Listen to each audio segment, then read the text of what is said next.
Mr. Rob Dacre on the guitar over here.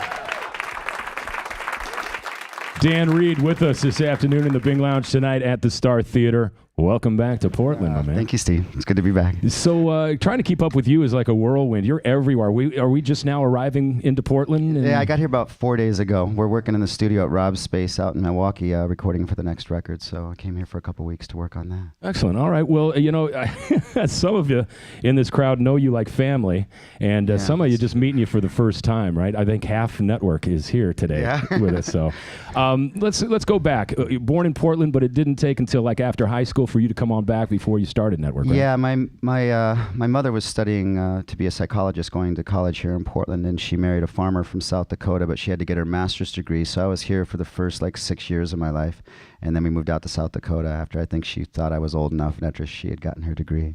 So you come back, music is definitely flowing through you. You put a band together, and of course, before the whirlwind that did become those 3 years, those 4 years, what is one of your fondest memories coming back, old hometown? It must be like old home week when you come back. What are some of your fondest memories before Polygram, before all that, of starting network and just having a good time in the city? Well, I think it was when we were rehearsing before we had played our first show at the Last Hurrah, if you remember this club.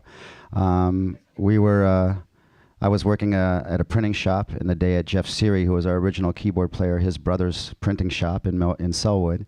So I'd go to work there in the morning from 9 to 5, and then I'd go home and practice guitar and work on the songs, and I'd do a paper route, go out around 11 o'clock till 3 in the morning delivering newspapers, get some sleep, then go back to the printing shop.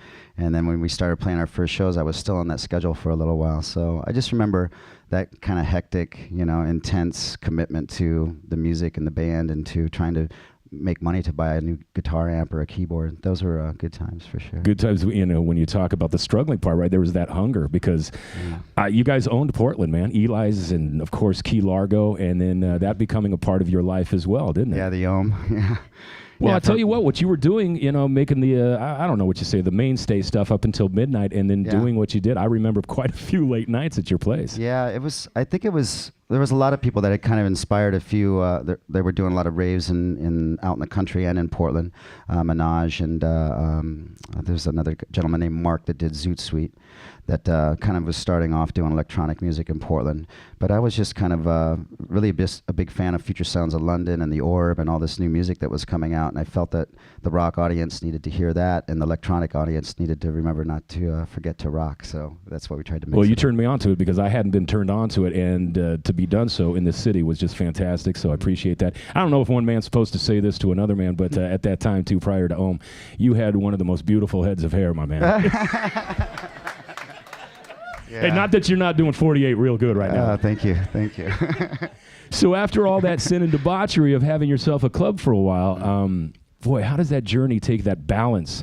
And then to hear that story about you being invited by a couple of friends, a couple of monks that you befriended, to be asked into the monastery, that's got to be balance or a juxtaposition, right? Well, it was very surreal because I had just come from this very dark period, where I was running the nightclub. At first it was a lot of fun, and then I got kind of depressed because I wasn't working on music that much, and I think my friends like Rob and many of my friends kind of let me be for a while. They were concerned for me, but at the same time they knew I had to go through this process of very deep addictions to alcohol and drugs. And then when my father became ill here in Portland, I had to stay home and take care of him the last few months, and that sobered me up. After I took his ashes back to South Dakota, I came back to Portland and just realized this was no place for me to be in this business anymore.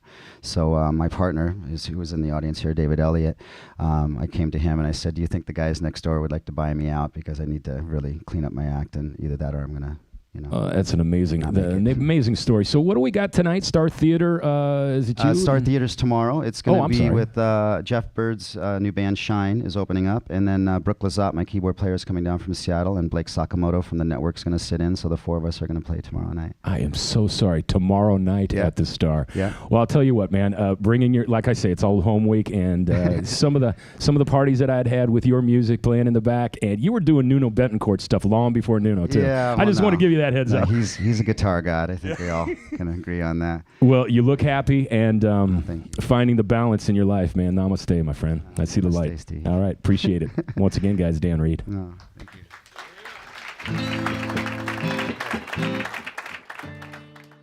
This is a song called Closer.